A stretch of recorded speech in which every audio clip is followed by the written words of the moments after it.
Alhamdulillah. Saya mulai. Jadi materi saya pada pagi hari ini menjelang siang adalah konsep implementasi program organisasi penggerak. Jadi dalam hal ini organisasinya adalah Ikatan Guru Indonesia. Istilah penggerak, kalau kita mendengar istilah penggerak, teman-teman guru hampir semua sudah tahu. Ya, jadi ada sekolah penggerak, ada guru penggerak, ada kepala sekolah penggerak, dan ada organisasi penggerak. Nah, sekarang Bapak Ibu, apa itu program organisasi penggerak yang sering sekali disingkat dengan POP? Ya. POP singkatan daripada program organisasi penggerak. Adalah sebuah program yang dibuat oleh pemerintah, dalam hal ini Kemendikbud, ya, guna mendorong hadirnya sekolah penggerak yang melibatkan peran serta organisasi. Kalau selama ini Bapak Ibu, organisasi itu kadang sendiri sudah bertahun-tahun, sudah 10 tahun ya, lebih berjalan sendiri, ya, tidak pun terkadang juga diberi bantuan. Nah, untuk Mas Menteri ya saat ini Bapak Ibu, inginnya organisasi itu harus punya andil dalam hal meningkatkan kompetensi guru di bidang pendidikan. Ya, tidak bergerak dengan sendirinya, tetapi harus ada stimulus dari Kemendikbud. Nah, POP adalah salah satu program yang diberikan kepada organisasi, baik itu organisasi masyarakat maupun organisasi guru, ya, dalam rangka untuk meningkatkan kualitas guru, kepala sekolah, dan tenaga kependidikan untuk meningkatkan hasil belajar siswa. Jadi sekali lagi, semua ujung-ujungnya ke peserta didik, semua ujung-ujungnya ke siswa. Jadi apapun, sehebat apapun seorang guru Bapak Ibu, sebagus apapun sekolah itu, kemajuan sekolah itu, tetapi kalau peserta didiknya tidak meningkat hasil belajarnya, karakternya tidak bagus, tidak akan berarti apa-apa. Jadi tetap dampaknya diharapkan kepada peserta didik. Saya lanjut Bapak Ibu, ya. Jadi sekolah penggerak di situ termasuk kepala sekolahnya, ya. Ada kepala sekolahnya. Kemudian gurunya juga. Nah, apa peran kepala sekolah? Apa peran guru? Jadi peran kepala sekolah harus memahami proses pembelajaran siswa dan mampu mengembangkan kemampuan guru-guru dalam mengajar. Ya, sebagai pemimpin, sebagai leader harus bisa paham juga, oh, kemampuan guru-guruku dalam mengajar bervariasi. Ada yang tingkat levelnya di atas, ya. Ada juga guru yang bagus sama pintar untuk dirinya sendiri, Bapak Ibu. Jadi ada guru pintarnya luar biasa. Ya, dia sudah S2 misalnya, tetapi mentransfer ilmu ke peserta didik itu yang tidak maksimal. Ya, jadi dampak dari apa ilmu yang dimiliki oleh seorang guru itu tidak terlihat. Ya, jadi ada juga guru hanya biasa-biasa saja, tetapi apa yang disampaikan, ilmu yang ditransfer ke peserta didik itu langsung bisa diserap. Jadi kepala sekolah harus bisa memahami kemampuan guru-gurunya dalam hal proses mengajar kepada peserta didik. Kemudian guru berpihak kepada anak dan mengajar sesuai tahap perkembangan siswa. Ini juga terkait dengan apa yang disampaikan oleh Kak Ros tadi, bahwa guru mengajar itu harus memperhatikan karakteristik peserta didik. Jadi harus disesuaikan dengan tingkat kemampuan si anak tersebut. Ada anak tadi yang kata Karas itu slow learner atau lamban belajar, ada anak yang punya kemampuan di atas rata-rata, ya, itu otomatis diberi layanan yang sedikit berbeda. Jadi ada anak yang sedang-sedang, ada anak yang kalau diberi soal katanya ya 10 nomor itu hanya 15 menit selesai.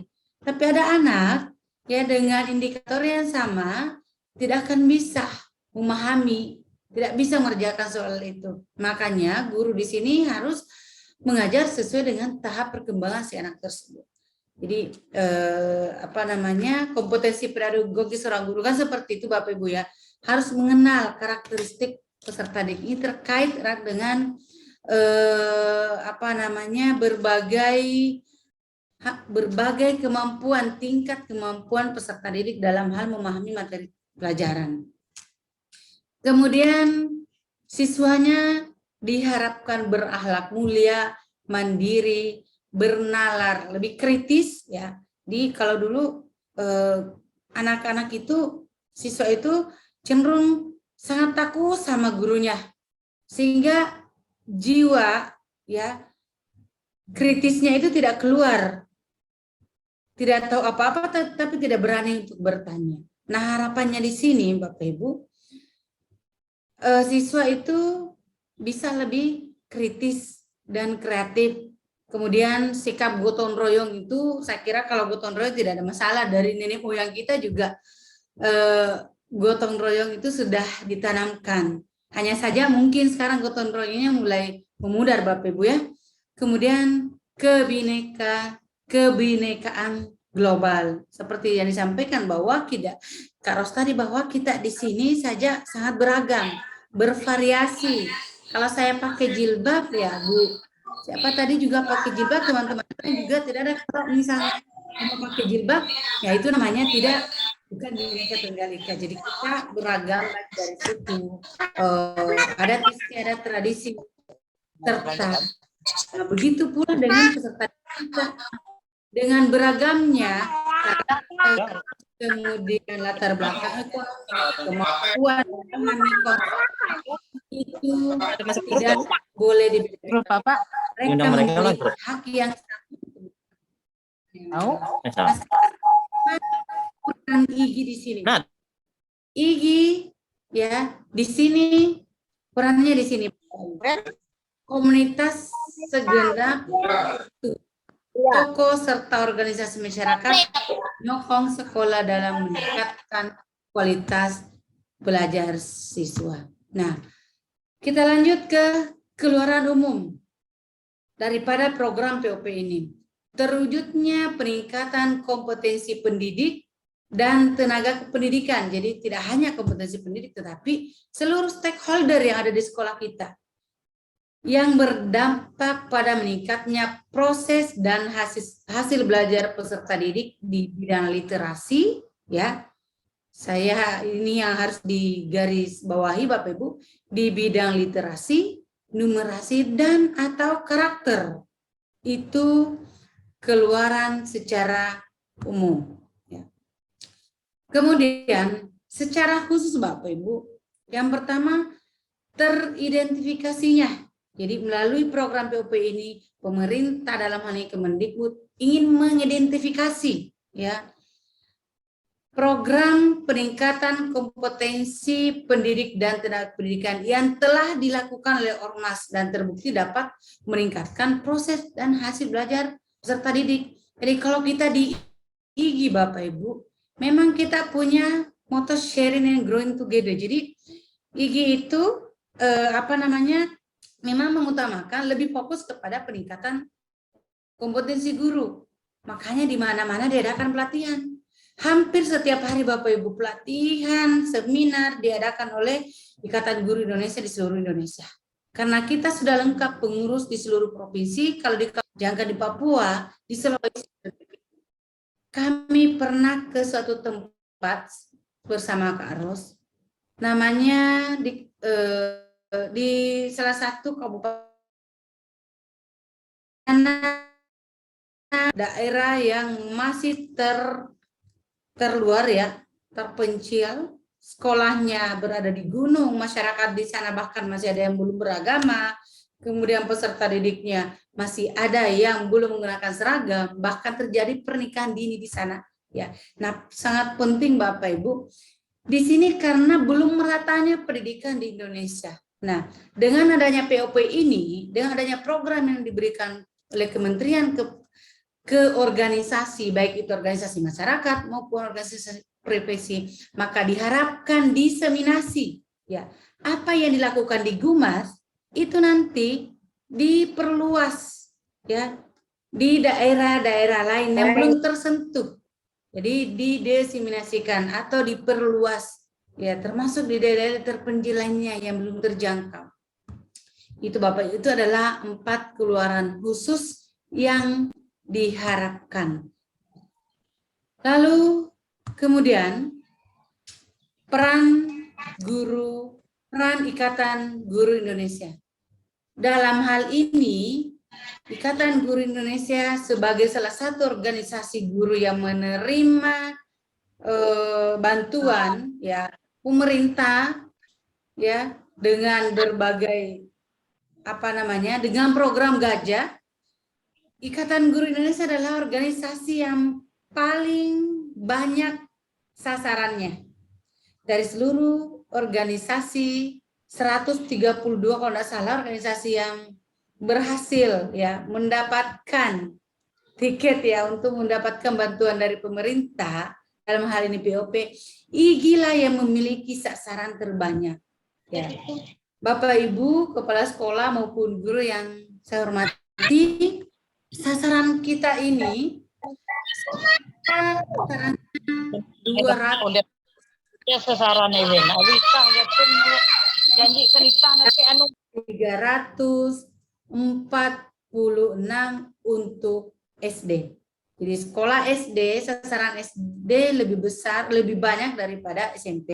Sampai nomor 6 ini adalah Sumatera, kemudian nomor 7 Gunung Mas, Bartim, dan sampai ke Kota Baru itu daerah Kalimantan, kemudian Talaut, Manado, sampai Toli-Toli itu adalah daerah Sulawesi Utara, lalu kemudian Goa Jeneponto itu Sulawesi Selatan, kemudian Konawe Selatan, Konawe Selatan itu adalah Sulawesi Tenggara, dan Polewali Mandar, Majene itu adalah Sulawesi Barat. Kemudian ada Bima, Bapak Ibu. Bima ini termasuk salah satu kota yang ada di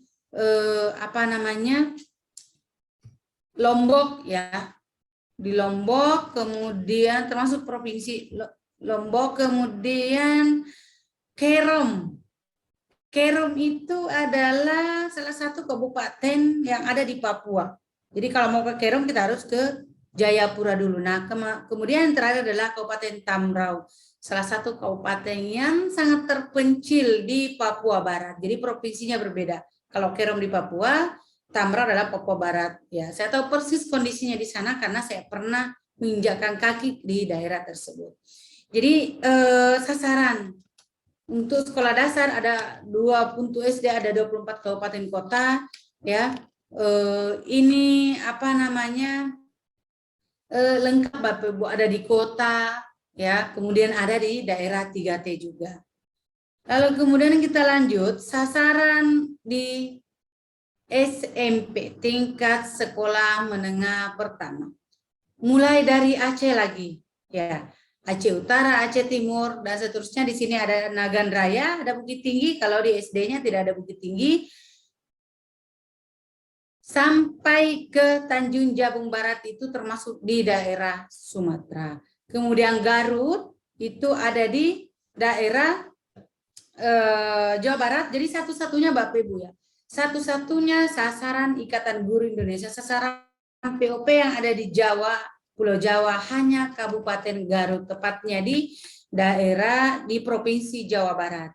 Kemudian Gunung Mas, jadi sangat bersyukur sekali Bapak Ibu, Gunung Mas ini kebagian 2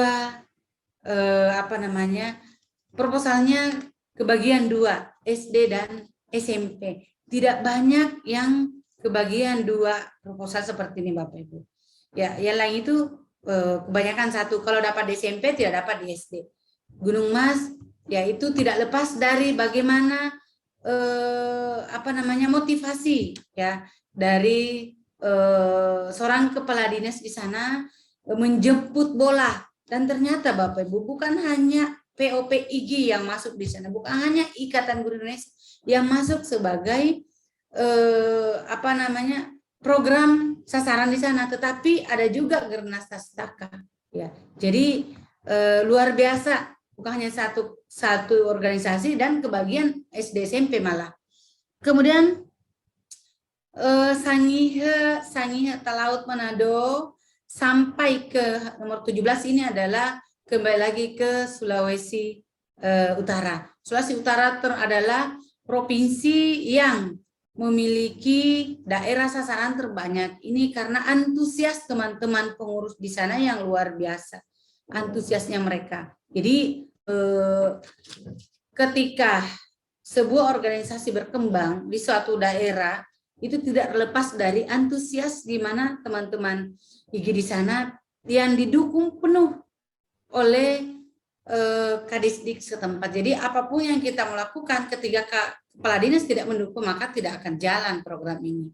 Karena kita ada MOU, ada perjanjian antara Ikatan Guru Indonesia dengan kepala dinas pendidikan. Ketika kepala dinasnya tidak memiliki tidak memotivasi, tidak memiliki andil di sana, maka program itu tidak akan jalan dengan baik.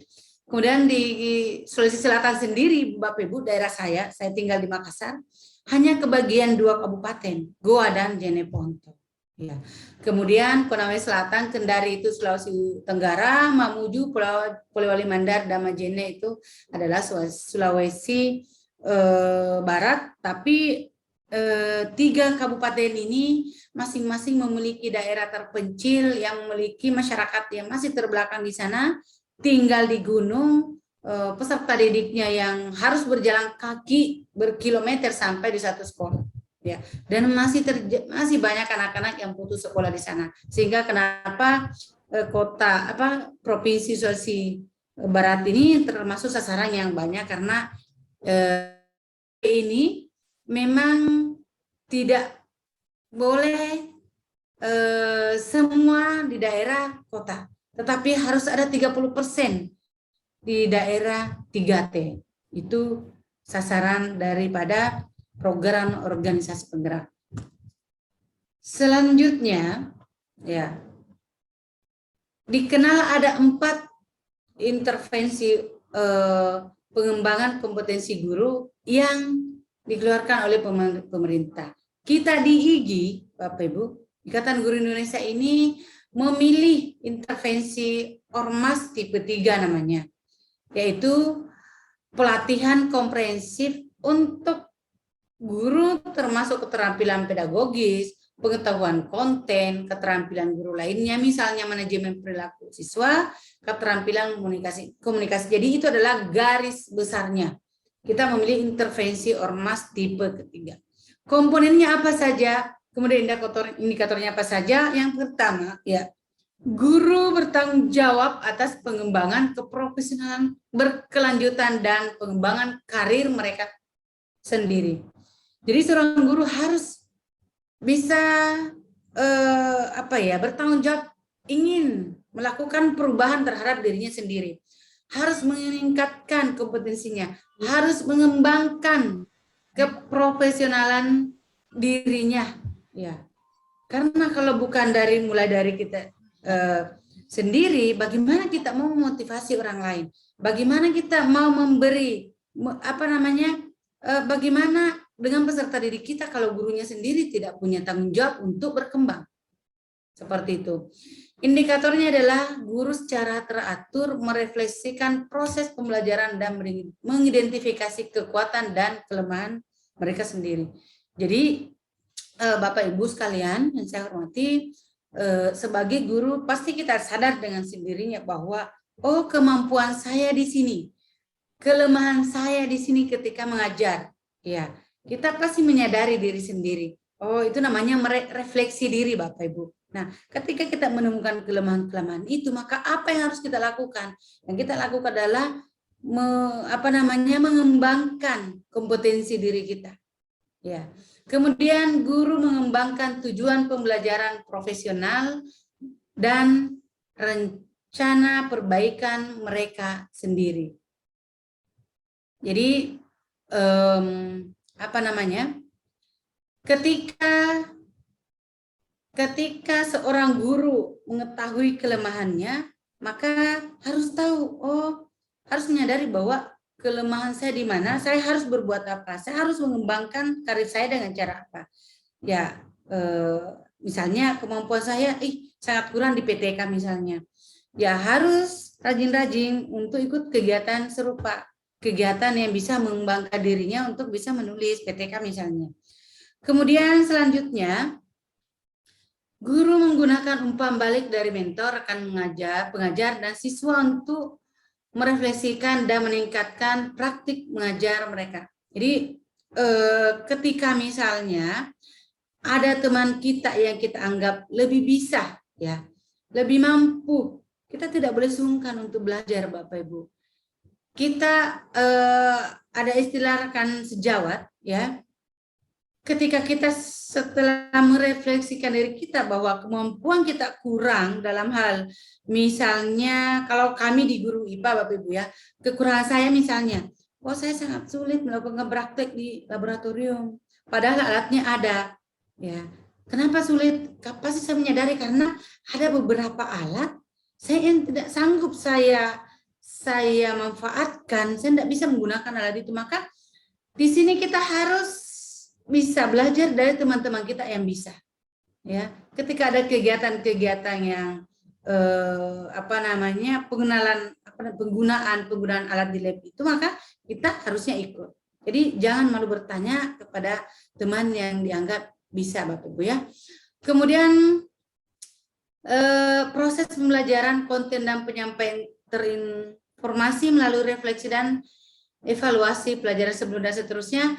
Guru bertanggung jawab atas pengembangan keprofesionalan mereka sendiri. Itu tadi yang sudah bisa jelaskan. Komponen berikutnya adalah guru mendemonstrasikan moralitas, kematangan emosi dan spiritual, serta bertindak sesuai dengan kode etik. Jadi Bapak Ibu, ada kode etik sebagai guru. Kita itu sekarang harus pintar-pintar bertindak sesuai dengan kode etik, ya. Mendemonstrasikan moralitas, ya. Dalam hal ini guru percaya bahwa mereka adalah panutan bagi siswa. Kita ini adalah panutan. Ketika apa yang kita berikan itu baik, maka itu yang diikuti oleh peserta didik kita.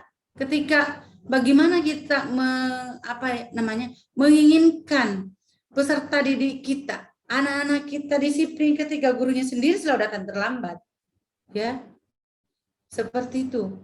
Kemudian guru menunjukkan konsistensi dan keadilan dalam menetapkan harapan dan mengatur perilaku siswa. Dan selanjutnya, guru membudayakan perilaku beragama sesuai ajaran agama yang dianut dalam kehidupan sehari-hari di lingkungan sekolah. Kalau masalah ini sih saya yakin teman-teman di Gumas tahu persis ya, dengan kebudayaan, dengan keanekaragaman agama di sana.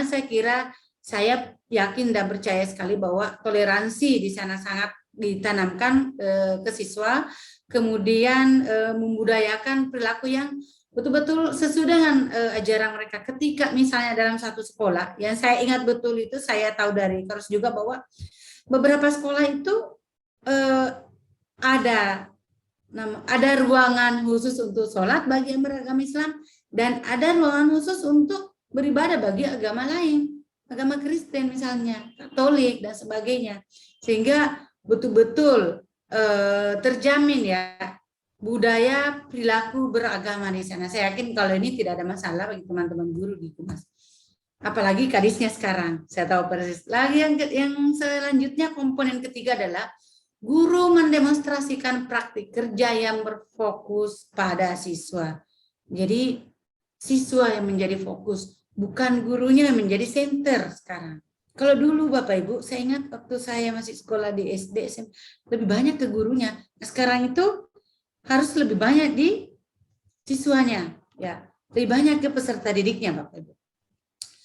Guru berinteraksi dengan siswa dengan cara yang menghormati, mencerminkan hak-hak anak. Jadi kita sebagai panutan dari peserta didik tetap harus memberikan hak yang menjadi hak-hak si anak, memberikan kesempatan sesuai dengan hak-haknya, menghormati mereka, menghargai mereka. Lalu kemudian guru mengadopsi pendekatan penelitian menggunakan data dan observasi untuk memahami ya mengapa beberapa siswa di kelas mereka mungkin tidak belajar ya. Guru harus melakukan penelitian seperti yang saya katakan tadi. Oh, di kelas saya ada beberapa kelas itu anak-anak banyak yang tidak belajar. Kalau pelajaran IPA misalnya, kira-kira apa ya sebabnya? Ini sesuatu masalah yang harus dipecahkan oleh guru melalui tindakan kelas. Ya. Jadi harus bisa melakukan penelitian menggunakan data dan observasi berdasarkan masalah yang terjadi di kelas Bapak dan Ibu. Berdasarkan masalah yang didapatkan di setiap kelas yang kita ajar. Mungkin di kelas yang saya ajar, oh masalahnya di IPA. Kalau IPA itu anaknya malas-malasan. Tapi di kelas sebelah tidak mesti seperti itu. Bisa jadi kalau IPA dia sangat termotivasi. Karena yang mengajar bukan saya misalnya. Yang mengajar adalah guru lain yang punya kemampuan lebih bagus dan punya motivasi lebih besar, lebih disiplin misalnya. Ya, bisa jadi di kelas lain yang tidak suka guru bahasa Indonesianya. Kita cari benang merahnya. Kenapa dominan di kelas itu anak-anak malas ketika belajar bahasa Indonesia misalnya. Nah, itu kita kumpulkan datanya, kita teliti dan kita lakukan perbaikan-perbaikan, Bapak Ibu ya. Kemudian guru mengidentifikasi dan menerima berbagai kebutuhan dan kemampuan rekan mengajar mereka. Ketika seorang guru menganggap ya hasil refleksi diri kan Bapak Ibu kita tahu sendiri bahwa oh saya lebih bisa di bidang ini misalnya saya guru IPA, saya kalau urusan kurikulum oke. Ya, tapi mungkin ada hal lain yang mungkin saya tidak bisa. Karena kita merasa bisa ya, lebih bisa membuat materi ajar metode-metode bahan ajar metode mengajar yang lebih bervariasi, maka kita memberikan ilmu itu, kita berbagi ya, kita berikan ilmu yang kita miliki ke teman-teman kita. Begitu pula sebaliknya, ketika kita merasa wah saya itu sangat kurang kalau praktek di lab karena saya tidak tahu menggunakan alat-alat.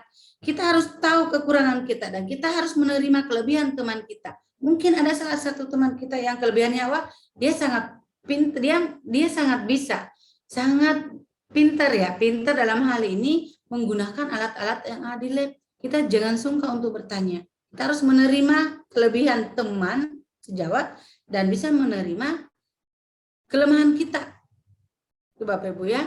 Kemudian yang keempat, komponen keempat, guru berkolaborasi di dalam dan di luar sekolah untuk saling mendukung dan mengembangkan diri. Guru mengidentifikasi dan menerima berbagai kebutuhan. Itu sudah Bapak Ibu ya. Guru merencanakan dan bekerja secara kolaboratif untuk kepentingan seluruh sekolah. Jadi kita bekerja kolaboratif, berkelompok tim ya. Tidak karena merasa bisa segalanya, saya nggak perlu bekerja bersama-sama dengan teman guru yang lain. Tidak seperti itu. Selanjutnya yang terakhir untuk intervensi ormas tipe 3 ini adalah kepala sekolah memberikan dukungan dalam pengembangan keprofesian guru. Jadi Bapak Ibu sekali lagi saya katakan, kenapa kepala sekolah harus ikut di sini juga? Karena kepala sekolah sebagai leader, sebagai pemimpin harus paham betul kebutuhan gurunya apa, kemampuan gurunya seperti apa yang tidak dimiliki gurunya, harus bisa mengidentifikasi sehingga kepala sekolah itu memberi dukungan.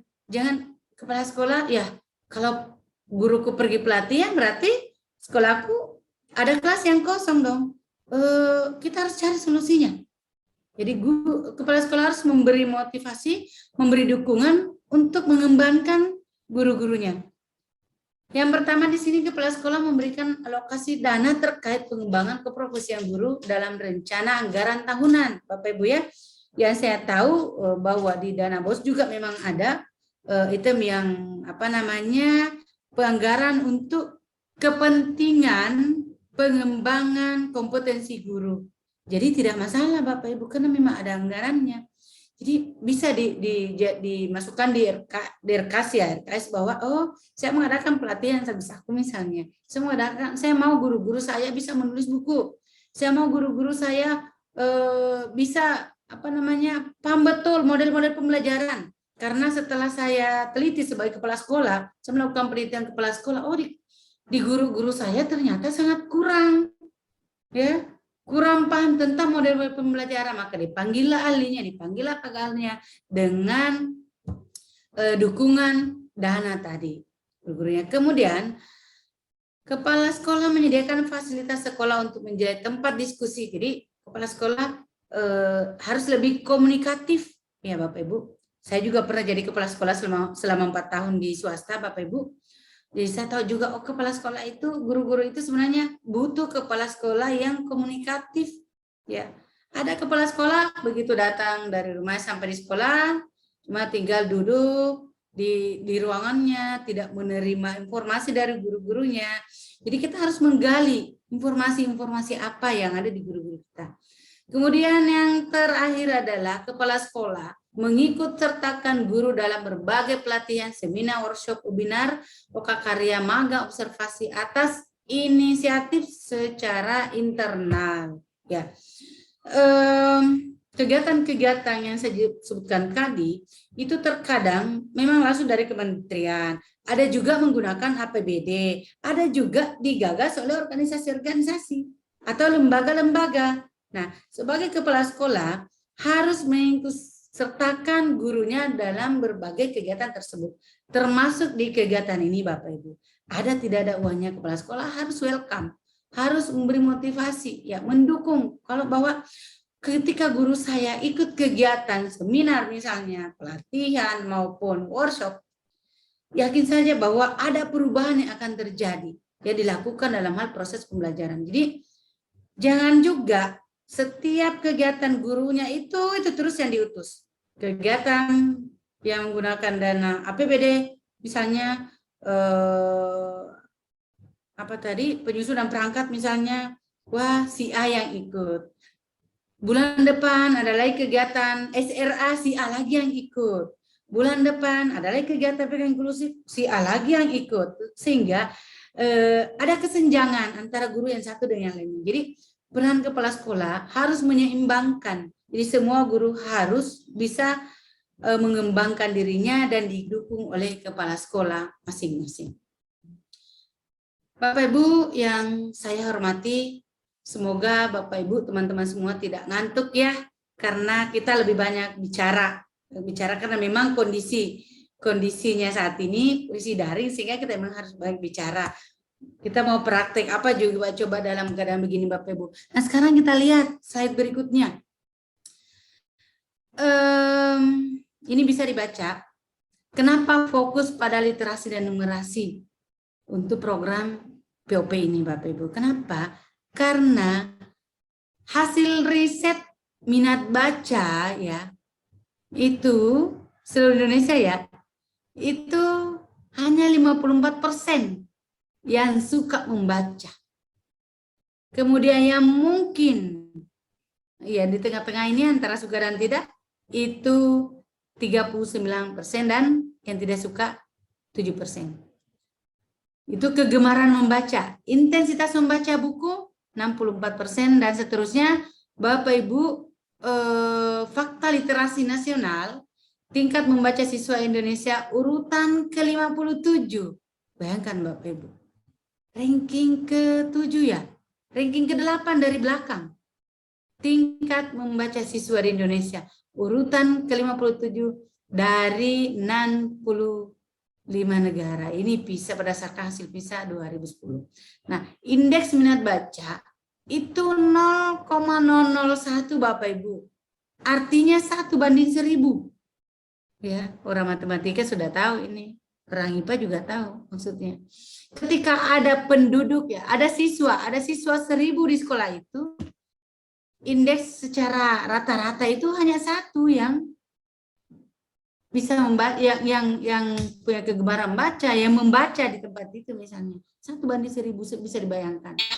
Kemudian indeks melek huruf orang dewasa 65,5%. Itu berdasarkan UNESCO 2012. Bapak Ibu, slide berikutnya kita lanjut.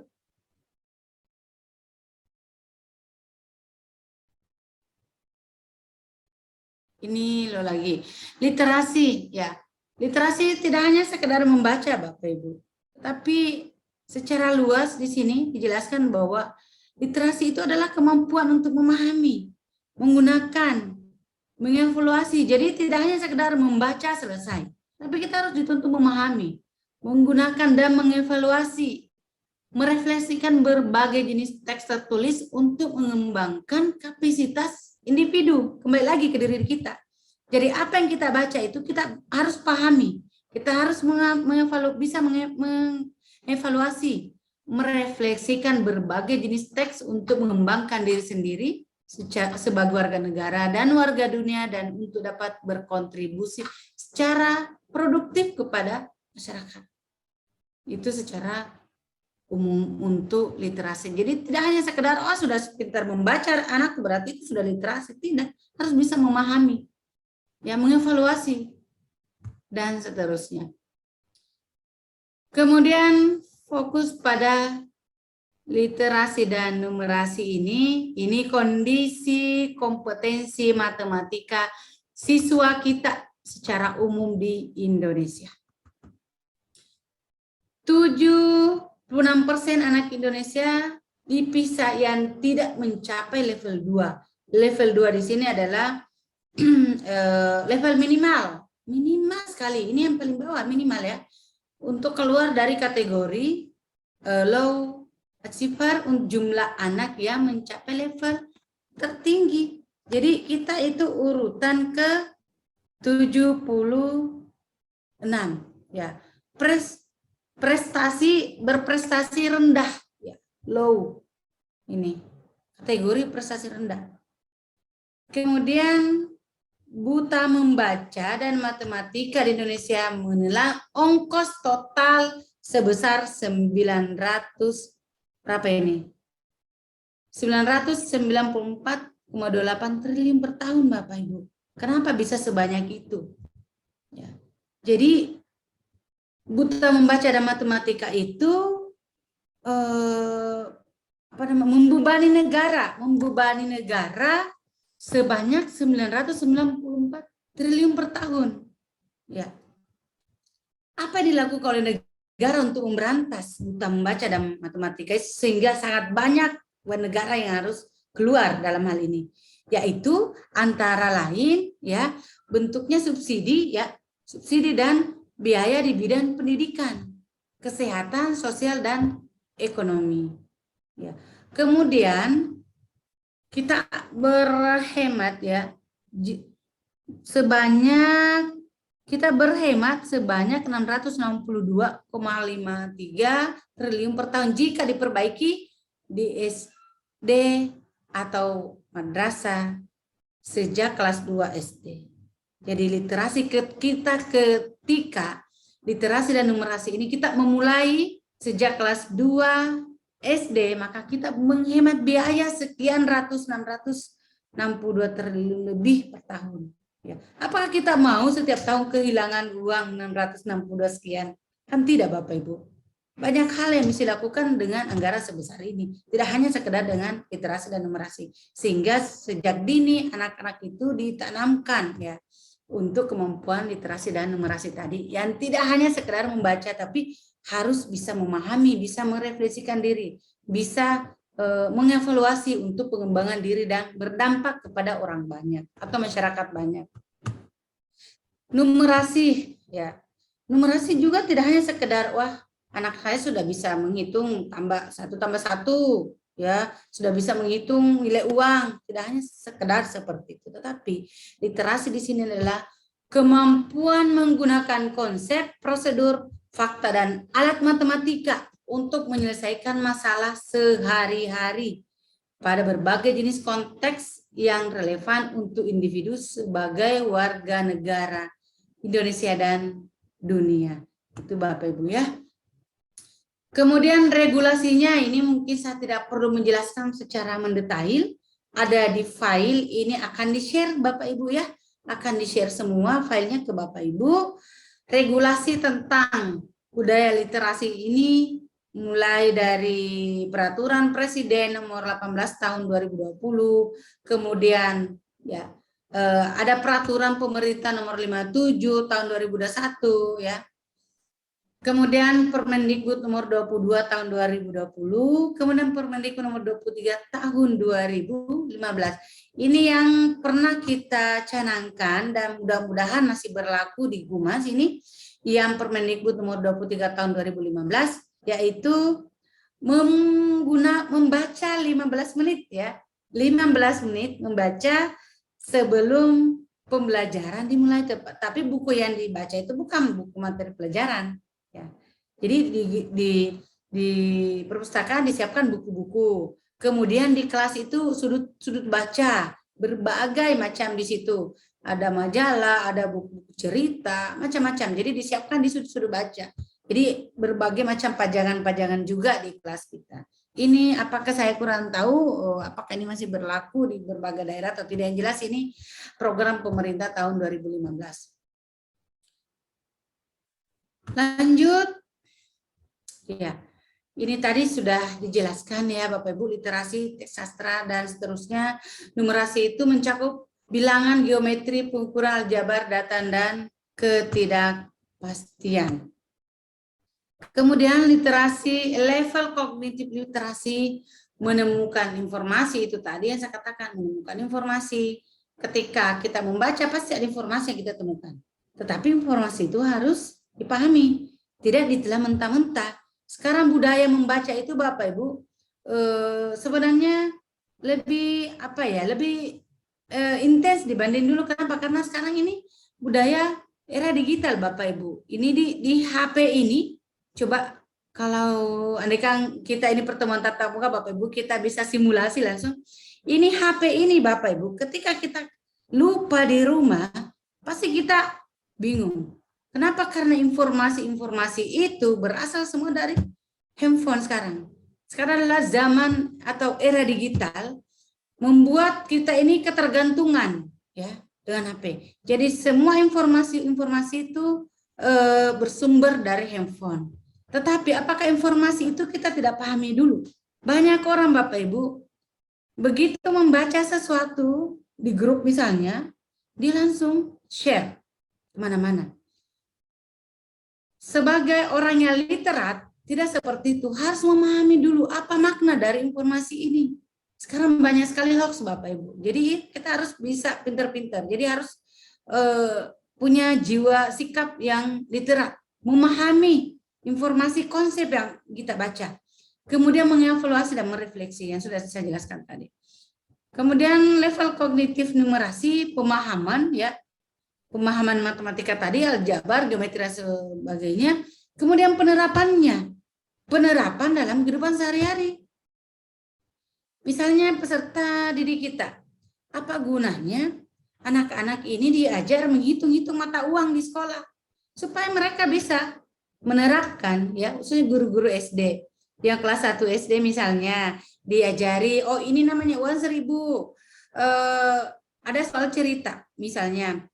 Budi diberi uang 10.000 oleh orang tuanya, disuruh membeli garam misalnya, sebungkus garam harga 3.000.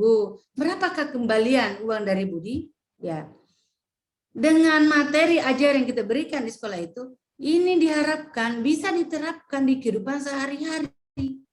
Ya Bapak Ibu. Jadi mereka tahu, oh kalau saya belanja diberi uang 10.000 ketik orang tua saya, kemudian yang saya belanja itu nilainya hanya 3.000, hanya 3.000 misalnya, maka saya harus mengembalikan uang sebesar 7.000 ke orang tua saya. Atau misalnya orang tua saya memberikan uang itu 2.000, saya belanja 5.000, berapa yang harus kembali ke orang tua saya? Itu adalah salah satu penerapan level kognitif numerasi. Kemudian penalaran adalah level lebih tinggi lagi. Bapak Ibu. Nah, sekarang ini slide berikutnya dari apa yang saya jelaskan tadi, ini kembali ke program kita. Hari ini Bapak Ibu, diklat daerah sasaran termasuk lebih 10 daerah sasaran SD SMP termasuk Gunung Mas itu dibuka selama 6 hari ke depan, ya. Kegiatannya selama 6 hari ke depan. Ini yang melatih teman-teman guru yang hadir pada sini adalah instruktur daerah.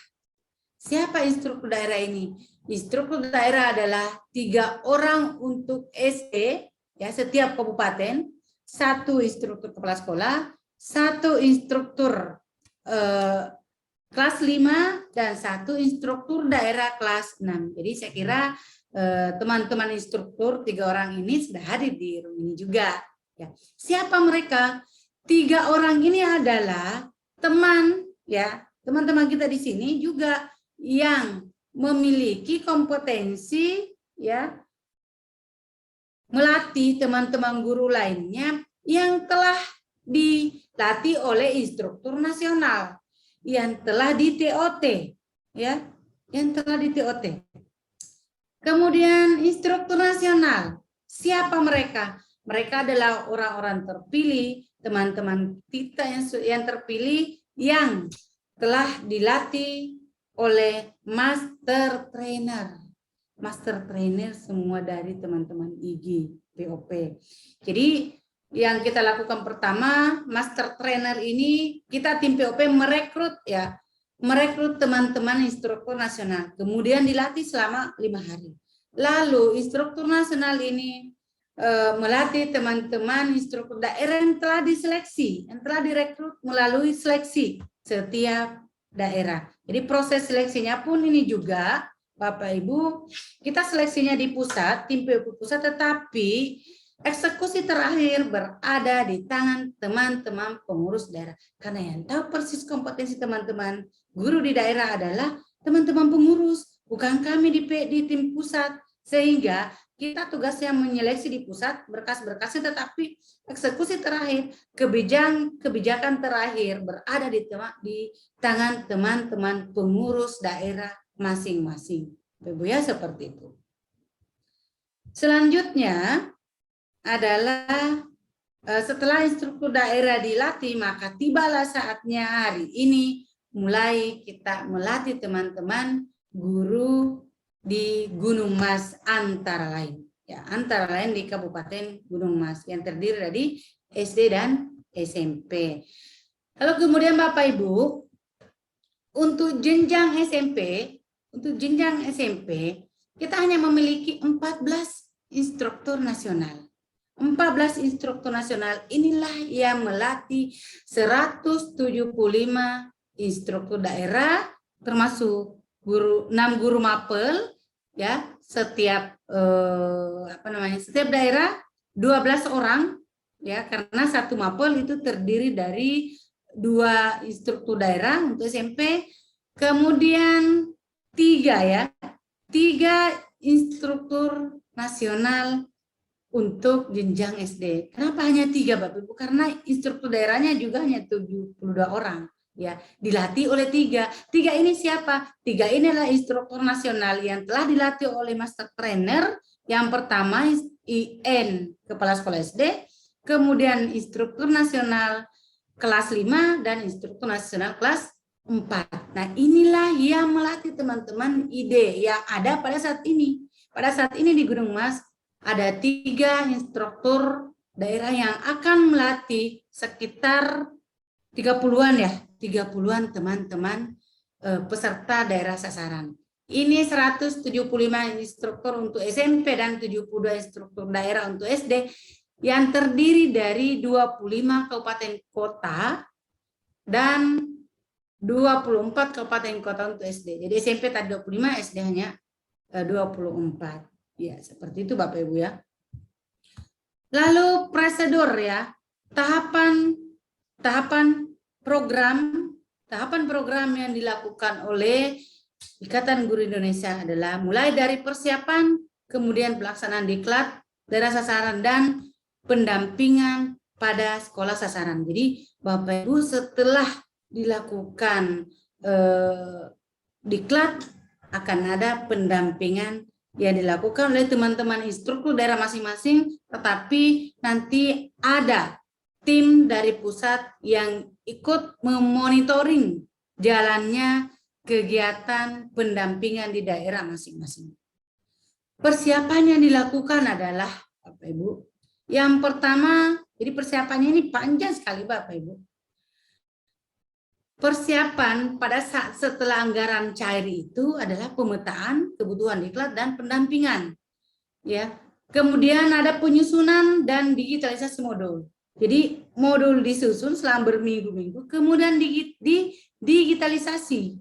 Karena kita moda daring sehingga semua modul-modul itu dimasukkan di sistem LMS kita. Kemudian menyusun instrumen. Instrumen yang dimaksud adalah antara lain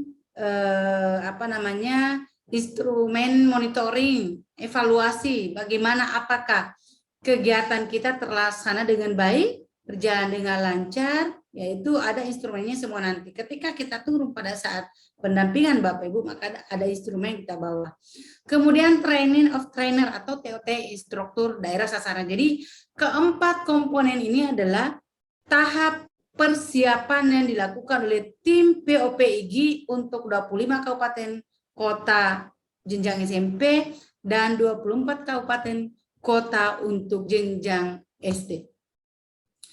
Lalu kemudian, Bapak Ibu, prosedur pelaksanaan diklat daerah sasaran ini telah dilakukan oleh teman-teman kita di daerah, seluruh daerah sasaran.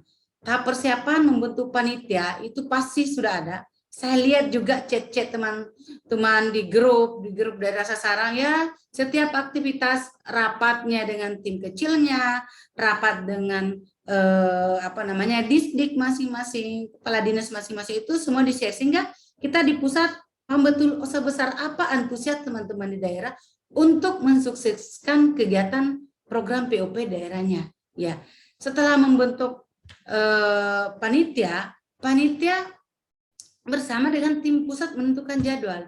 Jadi meskipun Bapak Ibu jadwal itu kita ada di Juknis tim POP pusat, tetapi tidak menutup kemungkinan ada daerah yang punya kendala dalam hal jadwal tersebut. Ya. Jadi ada mungkin sudah dua kabupaten kota yang tidak bersedia di hari atau tanggal yang sudah kita tentukan. Kita memberi kesempatan untuk kapan kesiapannya, sehingga di sini kita tidak terkesan semua berpusat dari tim POP, tidak juga.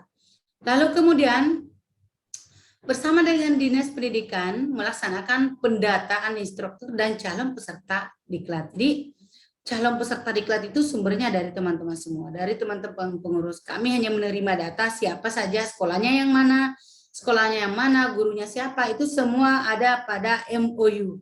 MOU kita terdahulu sudah disebutkan di situ, SD berapa sekolah, SMP berapa sekolah. Jadi ada kerjasama ya. Jadi bukan kami yang menentukan langsung dari pusat, semua dari daerah.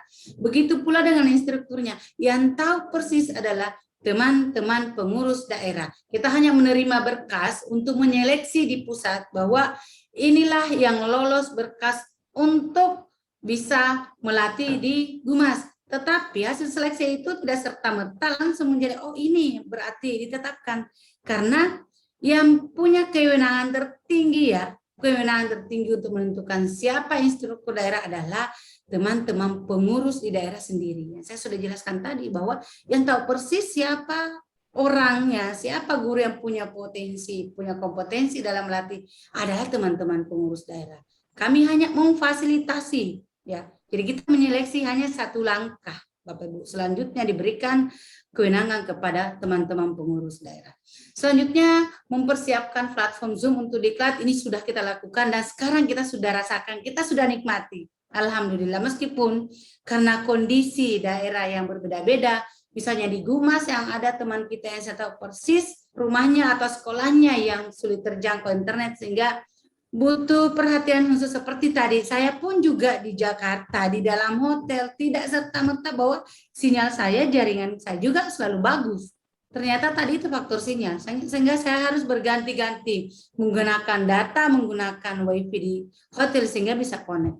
Kemudian Dinas Pendidikan menerbitkan surat tugas undang untuk peserta. Selanjutnya panitia menyampaikan undangan ke kepala dinas untuk hadir sebagai narasumber. Jadi setelah sesi saya Bapak Ibu ya, masih ada sesi Bapak Kepala Dinas Pendidikan Gunung Mas untuk menyampaikan materi. Tadi itu kata panitia baru pembukaan ya, pembukaan kegiatan. Jadi masih ada materi-materi kebijakan terkait kebijakan pemerintah yang terkait dengan program-program pendidikan yang mungkin berkaitan dengan POP yang terselenggara mulai hari ini.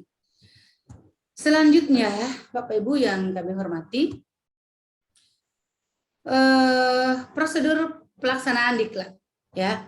Panitia mengarahkan instruktur daerah dan peserta sesuai dengan struktur program diklat daerah sasaran yang telah ditetapkan. Jadi besar sekali peranannya panitia. Kami di tim POP tidak bisa melakukan apa-apa ketika tidak ada panitia yang bergerak di bawah. Nah, yang kita sangat sayangkan Bapak Ibu, saya sendiri pribadi ikut langsung dalam hal penyusunan RAB POP IG di kementerian. Kami berdua dengan ketua tim Pak sebagai wakil ketua ikut andil dan memang langsung membuat RAB. Semua kegiatan-kegiatan, semua usulan kami itu termasuk panitia ada anggarannya. Pada saat pengusulan, ternyata Bapak Ibu, karena kondisi pandemi, karena kondisi saat ini semua harus daring, maka dianggap tidak ada dana untuk panitia. Untuk host pun tidak boleh, kata tim pembahas. Jadi Bapak Ibu, kegiatan daring itu pada dasarnya ya, dan ternyata itu ada tercantum pada peraturan Menteri Keuangan di tahun 2021. Jadi dasarnya memang ada bahwa kegiatan-kegiatan yang dilakukan secara daring tidak ada anggaran untuk panitia. Host pun tidak kebagian. Co-host apalagi? Nah, saya bertanya, lalu siapa yang mau tongkrongi kegiatan di daerah? Lalu siapa yang mau melaksanakan? Kami tidak mungkin bisa melaksanakan kegiatan ketika teman-teman di daerah tidak ada panitia. Jadi keadaannya seperti, jadi mohon maaf sekali Bapak Ibu. Rencana awal proposal kita itu kita mulai sejak bulan Februari tahun 2020, termasuk Kak Ros di sini yang turut andil ya. Turut andil bagaimana proposal itu, RAB itu kita godok sehingga anggarannya bisa sebesar yang seperti program gajah yang dicanangkan oleh pemerintah. Ternyata dipotong anggaran, direfokusi Bapak Ibu. Jadi anggaran yang tadinya 100% dipotong 80% untuk IG. Sehingga anggaran itu hanya sekitar 20% yang disalurkan ke kita. Itu pun pencairannya bertahap. Syukur-syukur Gunung Mas termasuk ke bagian gelombang kedua, gelombang ketiga dan keempat belum ada sampai hari ini. Kita masih disuruh menunggu seminggu paling anggaran itu belum bisa cair. Jadi anggaran dipotong sana sini sehingga tertinggal 20% dan yang tadinya direncanakan kegiatannya di hotel, nginap di hotel, ternyata semua sekarang di daring. Dan peserta pun hanya kebagian pembeli pulsa 150.000 atau pengganti kuota istilahnya. Itu bergantung dari teman-teman panitia bagaimana, apakah diserahkan utuh, diserahkan pakai uang langsung ataukah kuota itu teknis sepenuhnya kita serahkan ke teman-teman daerah. Jadi kasihan, jadi teman-teman yang ikut di kegiatan ini, saya beri apresiasi yang luar biasa karena tidak semua guru mau ikut kegiatan yang tanpa dana. Terlebih lagi panitia. Panitia itu teman-teman tidak punya anggaran untuk dia. Jadi panitia itu bekerja betul-betul militan dari IG. Mereka tidak berharap apa-apa dan memang anggarannya tidak ada. Jadi panitia tidak ada honornya Bapak Ibu. Yang ada honornya itu hanya narasumber. Ya, dan aturannya seperti itu saat ini. Ya, di peraturan Menteri Keuangan di era COVID ini anggaran daring itu hanya Zoom ini yang kita pakai dan narasumber. Host pun tidak kebagian kecuali ketika kegiatannya itu menghadirkan 200 orang misalnya seminar ya. Misalnya kita mengadakan seminar ya, misalnya kita mengadakan seminar, menghadirkan ya, seminar yang kita adakan itu menghadirkan lebih dari 200 orang, jadi minimal 200, itu ada honor untuk host dan co-host. Ketika pesertanya seperti kita baru 31 partisipan, itu tidak ada anggaran sama sekali. Dan kami pun di POP, tim POP tidak bisa berbuat banyak karena kita terkendala dengan memang aturan yang jelas ya. Nomenklaturnya ada Bapak Ibu. Jadi mohon maaf teman-teman panitia memang adanya seperti itu. Tapi saya salut sekali karena Gumas adalah teman-teman pengurus IG Gumas termasuk pengurus yang santun, tidak mempermasalahkan soal honor panitia. Dan saya memberi apresiasi lebih kepada teman-teman pengurus daerah di sana. Kemudian panitia daerah itu pasti menyiapkan daftar hadir peserta pada saat kegiatan. Jadi teman-teman yang ikut kegiatan ini harus selalu setiap hari mengisi presensi ya. Daftar hadirnya juga online. Kemudian instruktur daerah menetapkan guru dari sekolah untuk mengikuti pendampingan pada sekolah sasaran. Jadi pada saat pendampingan nanti Bapak Ibu, kita memilih 3 orang, 1 kepala sekolah, 1 guru, kelas 5, 1 kelas 4, yang menentukan siapa guru yang akan didampingi itu adalah instruktur daerah masing-masing. Jadi mungkin ada kriteria tersendiri kenapa instruktur itu ide itu memilih si A, kenapa ide itu memilih si B, padahal pesertanya ada 30 ya. Ada kriteria tersendiri sehingga nanti oh ini yang terpilih untuk didampingi ya.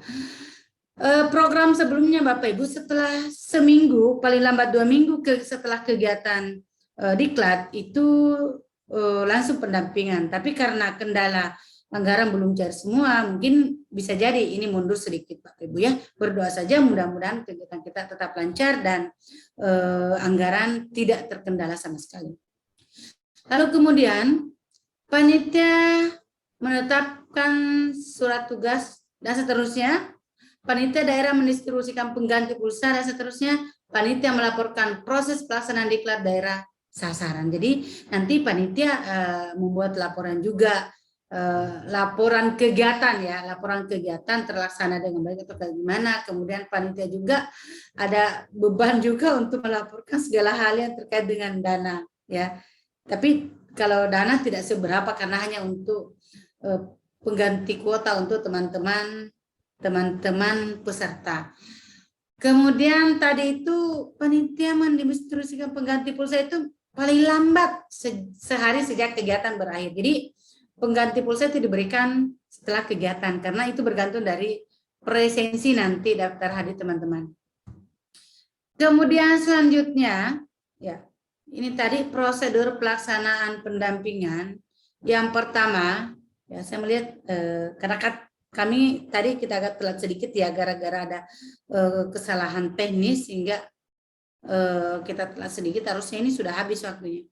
Prosedur pelaksanaan pendampingan kegiatan, jadi ada nanti panitianya membentuk panitia daerah. Lagi-lagi ada panitia padahal anggarannya tidak ada Bapak Ibu. Panitia di sini hanya mengarahkan, mengkoordinasikan antara sekolah dengan ide. Jadi mungkin hanya melalui handphone, melalui telepon. Besok itu akan diadakan, misalnya panitia menyampaikan ke sekolah A, Bapak gurunya mau didampingi ya, nanti ada datang instruktur pendamping, ada juga dari pusat yang turun melihat langsung ke monitoring. Jadi ada tolak ukurnya nanti Bapak Ibu, kita melihat apakah ini berjalan dengan baik atau tidak. Ya. Untuk SMP 3 orang, SD 3 orang, masing-masing 3 panitianya. Jadi aturan kepanitiaan itu 10% Bapak Ibu ya. Ketika pesertanya 50 orang, maka panitianya itu hanya 5, tidak boleh lebih. Tapi ketika 40, maka panitia juga 4. Tetapi ketika peserta kurang dari 40 ya, kurang dari 40, maka panitia itu maksimal 4, paling tidak 3. Jadi meskipun hanya 5 orang pesertanya dengan instrukturnya, tetap ada panitia paling tidak ada 3. Kemudian instruktur pendamping untuk SMP 7 karena ada 6 mapel ditambah dengan 1 kepala sekolah, lalu SD 3 seperti yang saya jelaskan tadi. Ide yang ada hadir pada saat ini mudah-mudahan semua itu ada 3. Guru sasarannya 6 guru dan 1 kepala sekolah untuk SMP dan 2 guru dan 1 kepala sekolah untuk jenjang SD. Ini luring Bapak Ibu ya. Saya sampaikan bahwa untuk pendampingan ini bukan daring tetapi luring. Cuman untuk panitia bisa jadi tidak harus turun di lapangan karena tidak ada anggarannya, kecuali kalau dengan turun tanpa berharap honor, karena memang tidak ada honor untuk panitia. Kemudian panitia daerah melaporkan pendampingan seterusnya. Nah, slide berikutnya ini nanti akan dijelaskan oleh instruktur daerah masing-masing. Yang jelas bahwa pelatihan kita, program POP Ikatan Guru Indonesia itu adalah moda daring. Ada istilah sinkronos, asinkronos. Jadi setiap hari itu dalam 6 hari, tidak 1 hari full Bapak Ibu, oh dari jam 8 saya harus kontrongi laptop sampai jam 4 sore atau jam 10, tidak. Jadi ada waktu-waktu ketika sinkronos dan ada asinkronos. Jadi ada lebih banyak tugas mandiri sepertinya. Nanti akan diberikan ini juga diajari oleh ID masing-masing bagaimana penggunaan LMS POPIG. Tampilan awalnya seperti ini ya Bapak Ibu ya. Nanti idenya yang akan menjelaskan lebih mendetail. Lalu kemudian ya moda daring itu bisa dilakukan di mana saja sebenarnya sepanjang ada sinyal. Ya, bisa menggunakan handphone, bisa menggunakan laptop ya, sepanjang di tempat itu ada sinyal. Kemudian Bapak Ibu, sekali lagi lini masanya. Jadi ini saya hanya mengingat kembali teman-teman bahwa POPIG ini prosesnya panjang. Hari ini adalah hasil dari perjuangan teman-teman di tim sejak bulan Februari 2020. Bisa dibayangkan Bapak Ibu ya, hampir 2 tahun proses ini sehingga bisa berjalan hari ini. Jadi bulan Februari 2020 itu masih proses pengiriman data, melengkapi administrasi di portal, termasuk proposal, penyusunan proposal, lalu masukkan proposal. Kemudian pada bulan Maret, April sampai Mei itu proses di laporan keuangan ya. Jadi ada 3 kategori Bapak Ibu ya.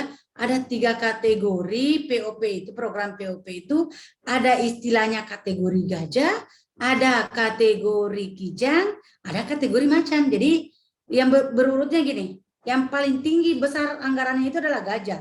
Gajah itu adalah program sampai 20 miliar anggarannya. 5 miliar sampai 20 miliar program gajah.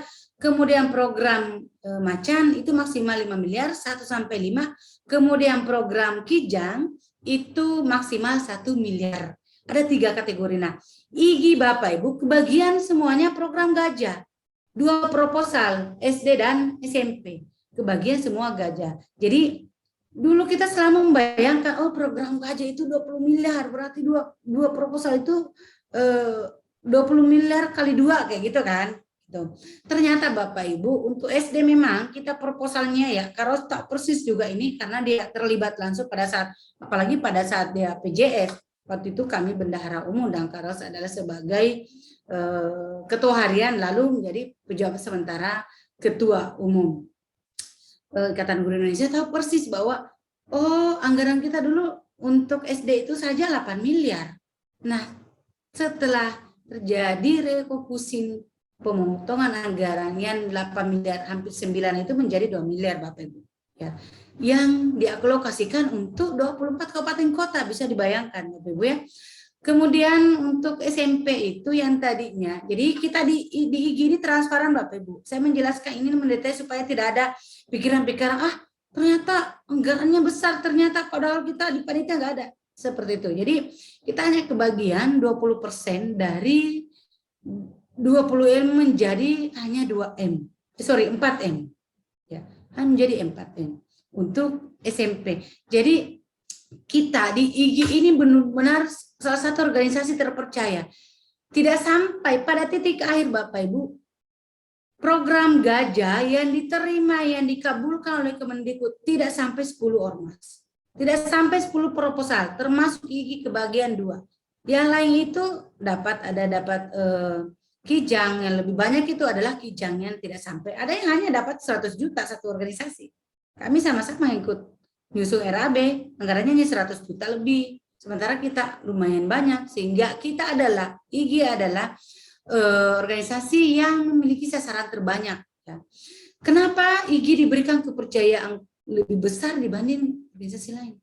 Pertama karena memang peningkatan kompetensi guru yang telah dilakukan oleh IGI itu sudah berdampak dan sudah bukan barang baru lagi bagi Kemendikbud. Ya. Kemudian yang kedua, kenapa program Gajah ini, proposal Gajah ini terkabulkan di ACC oleh Kementerian? Karena kita sudah melalui prosedur yang cukup luar biasa. Ya. Administrasi kita sangat lengkap, termasuk laporan keuangan selama 3 tahun Bapak Ibu. Tidak akan mungkin POP, program POP diberikan kepada IGI ketika laporan keuangan itu tidak beres. Ya. Keuangan kita 3 tahun 2017, 2018, dan 2019. Itu yang kita masukkan. Laporan keuangan itu yang telah diuji publik. Telah diuji publik 3 tahun berturut-turut. Ketika tidak diuji publik, maka itu jadi batal. Kenapa sampai ratusan organisasi tidak tidak di-ACC oleh Kemendikbud proposalnya? Karena itu tadi, kendala terbesar itu adalah laporan keuangan. Dan laporan keuangan itu 3 tahun berturut-turut untuk program Gajah, dan itu harus diaudit akuntan publik, tidak sembarangan Bapak Ibu ya, dan itu juga anggarannya cukup besar, lumayan. Jadi pada bulan Juli 22, kalau tidak salah pada saat itu 72 kabupaten kota ditetapkan sebagai daerah sasaran POP Ikatan Guru Indonesia. Namun dari 72 itu mengalami proses panjang sampai bulan Februari akhir ya, MOU kita tetap lakukan dengan Dikbud 9 kabupaten kota. Jadi persiapan kita yang tadinya 1 tahun menjadi 1 bulan. Coba, mulai dari bulan Februari 2020 sampai anggaran itu pada 26 atau 27 kepada Ibu narasumber, tapi kita dapat informasi terbaru untuk Ibu, khususnya diberikan waktu, Bu. Ada waktu diberikan untuk bertanya, tanya jawab. Mumpung Ibu di sini, kita bisa bertemu walaupun melewati Zoom, berikan kesempatan kepada peserta untuk tanya jawab. Terus untuk Ibu, Manci, waktu masih diberikan. Ya. Silakan para peserta yang ingin bertanya. Ibu Des Milawati, biasanya Ibu Des ini sangat kritis sekali dalam berpikir. Mungkin ada pertanyaan. Ibu Des.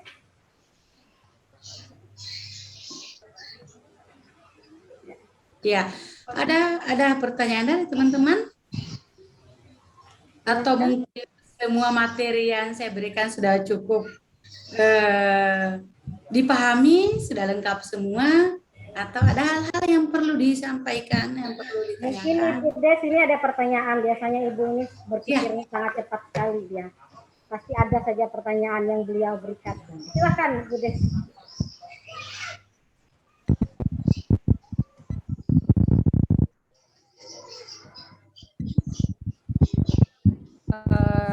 Terima kasih atas waktu yang diberikan. Perkenalkan, nama saya Des Milawati, Kepala Sekolah SDN 1 Pola Kurun. Ya. Yang mau saya tanyakan di sini tadi ada program organisasi penggerak sebagai inisiator. Khusus untuk kepala sekolah, itu tadi memahami proses pembelajaran siswa dan mampu mengembangkan kemampuan guru-guru dalam mengajar. Memang seyogianya kepala sekolah itu harus tahu kemampuan guru dalam mengembangkan kemampuan mengajar. Nah, untuk meningkatkan kemampuan itu, biasanya diadakan misalnya workshop atau seminar yang entah itu diselenggarakan oleh dinas kabupaten ataupun dinas provinsi. Nah, seperti tadi yang disampaikan oleh Ibu Anci, guru itu tidak boleh itu terus. Nah, kenyataannya, misalnya kalau kita tunjuk si A tidak bersedia, akhirnya kita minta si B bersedia. Depannya lagi ada lagi kegiatan macam-macam alasan, misalnya, oh saya sudah tua, saya tidak bisa menggunakan IT. Akhirnya kadang-kadang yang berangkat itu selalu itu saja. Kira-kira kiatnya nanti Bu agar guru tadi yang kadang-kadang menolak dengan alasan sudah tua atau tidak paham IT itu, kira-kira kiat kita menghadapinya nanti bagaimana? Terima kasih. Sama-sama Bu Lili ya. Desmiawati. Ingat Ibu Lili. Ya, ya, saya lihat Bu Desmiawati ya, Kepala SD Negeri 1 Kuala Kurun ya. Kuala Kurun, iya Bu. Ya, saya ingat juga nama-nama sekolah ini loh Bu, karena saya yang membaca, saya menerima semua MOU dari teman-teman daerah itu kan masuknya ke saya. Jadi saya tahu oh di sana itu ada SD namanya SD Kuala Kurun. Ya. Dan ya Bu Ibu ya, jadi seperti ini. Kondisi itu terjadi bukan hanya di sekolah Ibu. Itu umum. Di sekolah saya pun juga seperti itu. Ya. Disitulah peran kepala sekolah bagaimana memberi motivasi. Tidak ada kata terlambat ketika kita punya kemauan.